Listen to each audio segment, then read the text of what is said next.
पहाड़ों की रानी शिमला, जो कि हर बार एक पर्यटक के लिए गर्मी से बचने का उपाय हुआ करती थी, लेकिन अब की बार इस गर्मी के प्रकोप ने शिमला को भी अपनी चपेट में ले लिया है। जी हाँ, बिल्कुल सही सुन रहे हैं आप। हिमाचल प्रदेश की राजधानी शिमला अब की बार गर्मी से वंचित नहीं रह पाई। आमतौर पर जो तापमान हुआ करता था शिमला में, उससे अधिक तापमान जो है अब की बार नापा गया है। 2014 के बाद रिकॉर्ड तोड़ गर्मी जो है हिमाचल प्रदेश में देखी जा रही है। शिमला के समेत और भी बहुत से जिले हैं जो कि हिमाचल प्रदेश के इस गर्मी से झुलस रहे हैं। हमीरपुर, बिलासपुर, ऊना, शिमला और सोलन के कई इलाकों में जो है ऑरेंज अलर्ट जारी कर दिया गया है। इसी के साथ बहुत सी गाइडलाइंस जारी की गई हैं कि जब भी आप घर से निकले तो मुंह को और सिर को कपड़े से ढककर निकले। इस बार हिमाचल के टूरिज्म पर भी इस गर्मी ने बहुत ज्यादा असर डाला है।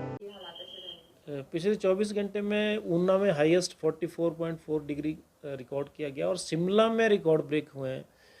2014 के बाद जो है पहली दफ़ा ऐसा हुआ कि टेम्परेचर जो है 30.6 रिकॉर्ड किया गया। और जो हाईएस्ट टेम्परेचर शिमला का रहा है और वो रहा है 27 मई 2010 को 32.4 डिग्री सेल्सियस। और जहाँ तक बाकी ज़िलों की बात है, उसमें मंडी, हमीरपुर और बिलासपुर ऐसे ज़िले हैं जहाँ तापमान 6 डिग्री सेल्सियस जो है सामान्य से ज़्यादा रहा है। तो कुल मिला के प्रदेश के अधिकांश हिस्सों में heat wave to severe heat wave condition चल रही है। और ये जो स्थिति है अभी अगले कम से कम 48 घंटे तो रहेगी। उसके बाद संभावना है, क्योंकि एक पश्चिम विक्षोभ अप्रोच कर रहा है, तो 29, 30 और 31 में तापमान में कुछ कमी आएगी। चांसेस ये हैं कि कुछ रिलीफ मिलेगा। जो ये चल रही है कंडीशन जो है हीट वेव और severe heat waves. Orange alert है ऊना, बिलासपुर, मंडी, हमीरपुर और कुछ एरियाज़ सिरमौर और सोलन के, यहाँ पे भी तापमान बढ़ गए हैं। तो यहाँ पे ऑरेंज अलर्ट हमने 48 आवर्स के लिए रखा है। उसके बाद ये चांसेस हैं कि तापमान में कुछ एरियाज़ में कमी आएगी, क्योंकि थंडरस्टॉर्म एक्टिविटी की हम संभावना लगा रहे हैं 28 के बाद, 29, 30 और 31 को। तो उसके बाद कुछ जो है रिलीफ जो है इससे मिल जाएगा। उनका देखिए कम असर है, क्योंकि साइक्लोन वेस्ट बंगाल और बांग्लादेश के एरियाज़ में वहाँ पे ज़्यादा असर है और कोस्टल एरिया में ज़्यादा होता है। लेकिन ये ज़रूर है कि मॉइस्चर आप देख रहे होंगे आज भी थोड़ा ह्यूमिड लग रहा है यहाँ पे, तो उसका कुछ असर देखने को मिलेगा। और WD भी आ रहा है बीच में ना, पश्चिम विक्षोभ भी आएगा। और ये अगर साइक्लोन एक्टिविटी थोड़ा सा वेस्टवर्ड मूव करती है तो इन दोनों की वजह से भी कुछ चांसेस जो है थंडरस्टॉर्म के बनेंगे।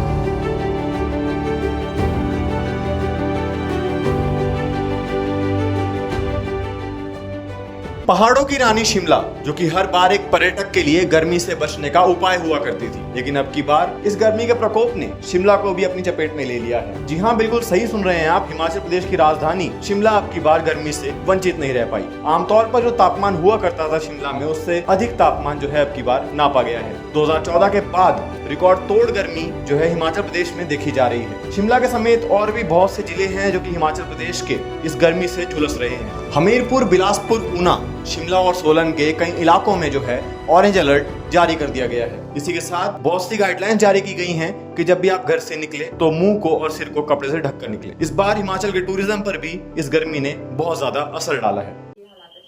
पिछले 24 घंटे में ऊना में हाईएस्ट 44.4 डिग्री रिकॉर्ड किया गया और शिमला में रिकॉर्ड ब्रेक हुए हैं। 2014 के बाद जो है पहली दफ़ा ऐसा हुआ कि टेम्परेचर जो है 30.6 रिकॉर्ड किया गया। और जो हाईएस्ट टेम्परेचर शिमला का रहा है और वो रहा है 27 मई 2010 को 32.4 डिग्री सेल्सियस। और जहाँ तक बाकी ज़िलों की बात है, उसमें मंडी, हमीरपुर और बिलासपुर ऐसे ज़िले हैं जहाँ तापमान 6 डिग्री सेल्सियस जो है सामान्य से ज़्यादा रहा है। तो कुल मिला के प्रदेश के अधिकांश हिस्सों में heat wave to severe heat wave condition चल रही है। और ये जो स्थिति है अभी अगले कम से कम 48 घंटे तो रहेगी। उसके बाद संभावना है, क्योंकि एक पश्चिम विक्षोभ अप्रोच कर रहा है, तो 29, 30 और 31 में तापमान में कुछ कमी आएगी। चांसेस ये हैं कि कुछ रिलीफ मिलेगा। जो ये चल रही है कंडीशन जो है हीट वेव और severe heat waves. Orange alert है ऊना, बिलासपुर, मंडी, हमीरपुर और कुछ एरियाज़ सिरमौर और सोलन के, यहाँ पे भी तापमान बढ़ गए हैं। तो यहाँ पे ऑरेंज अलर्ट हमने 48 आवर्स के लिए रखा है। उसके बाद ये चांसेस हैं कि तापमान में कुछ एरियाज़ में कमी आएगी, क्योंकि थंडरस्टॉर्म एक्टिविटी की हम संभावना लगा रहे हैं 28 के बाद, 29, 30 और 31 को। तो उसके बाद कुछ जो है रिलीफ जो है इससे मिल जाएगा। उनका देखिए कम असर है, क्योंकि साइक्लोन वेस्ट बंगाल और बांग्लादेश के एरियाज़ में वहाँ पे ज़्यादा असर है और कोस्टल एरिया में ज़्यादा होता है। लेकिन ये ज़रूर है कि मॉइस्चर आप देख रहे होंगे आज भी थोड़ा ह्यूमिड लग रहा है यहाँ पे, तो उसका कुछ असर देखने को मिलेगा। और WD भी आ रहा है बीच में ना, पश्चिम विक्षोभ भी आएगा, और ये अगर साइक्लोन एक्टिविटी थोड़ा सा वेस्टवर्ड मूव करती है तो इन दोनों की वजह से भी कुछ चांसेस जो है थंडरस्टॉर्म के बनेंगे।